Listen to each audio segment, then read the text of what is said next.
Bonsoir et bienvenue à Claire Afrique pour le 5e numéro de la Lité Campus. Pour parler avec nous, Lité Campus reçoit aujourd'hui M. Zakaria Malemdao. M. Zakaria, bonsoir. Bonsoir Hamid, bonsoir frère. Merci Zakaria d'avoir accepté notre invitation. Merci de se présenter.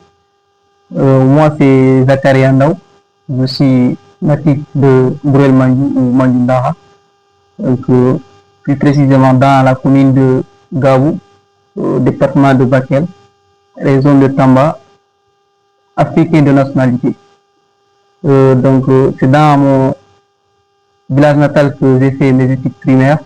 Après avoir reçu le CFO, j'étais parti à Gabou pour faire les études de moyenne. Après les études moyennes en 2017, j'étais parti à Bakel pour faire le lycée, parcours scientifique jusqu'à terminale. Donc en 2020, j'ai fait le bac S. Malheureusement, je ne l'ai pas réussi. Donc l'année suivante, j'étais obligé de faire la série N2. En 2021, j'ai eu mon baccalauréat. Nous voici aujourd'hui étudiant en licence 3 au département d'histoire, option moderne contemporaine. En ce qui concerne mon côté poétique, c'est en 2020 que j'ai embrassé la poésie par le bien d'un ami. Voici aujourd'hui le fruit de mon amour pour la poésie et mon retour. Merci. Merci Zakaria. Alors, vous venez de publier un recueil intitulé De l'aube crépuscule. Alors, de quoi s'agit-il exactement dans ce recueil? Merci pour la question.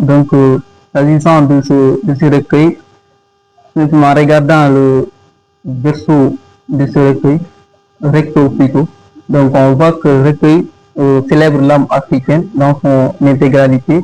Dans ce recueil, il est question de savoir que ce recueil parle de plusieurs thèmes, que ce soit sur le militantisme, l'hérésie. Il rend aussi hommage à certaines figures emblématiques de la négritude. En grosso modo, ce recueil célèbre l'âme africain dans son intégralité. Merci. Alors, merci. Alors, on voit exactement que dans votre préface, il écrit, je cite, il dit au petit matin, le coq chante et le soleil se lève à l'horizon. Il dit, lorsque les âmes et les consciences regagnent le corps, qui ont été plongés dans un sommeil profond. C'est alors que le Salamour écrit. Alors, pourquoi vous avez choisi De l'aube au crépuscule?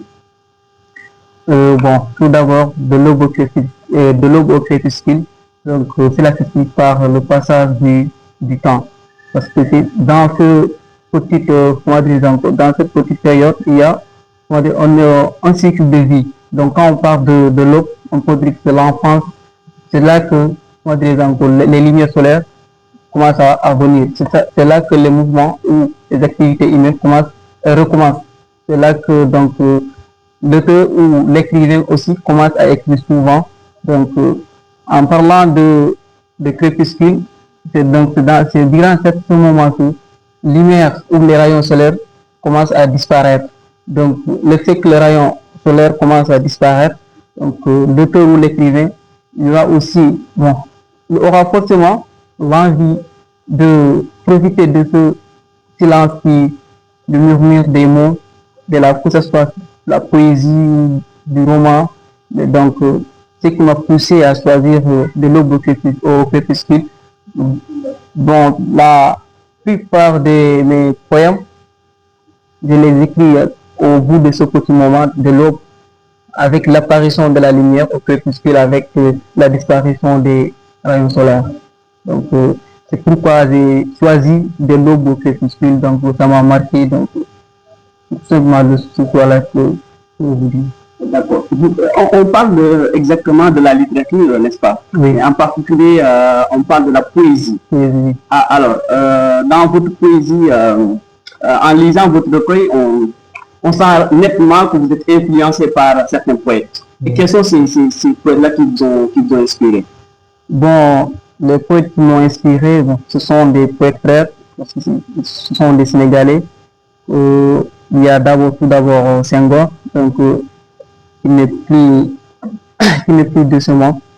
Donc, Senghor, ce qui m'a inspiré, ce qui m'a, comment dire encore, ce que j'aime chez lui, je sais que ce qui m'a plu, donc c'est lui, donc c'est je peux dire le seul poète qui a célébré la femme africaine ou l'âme africaine en quelque sorte.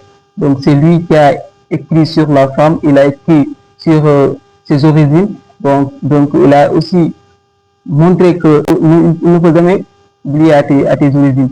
Donc j'ai lu un de ses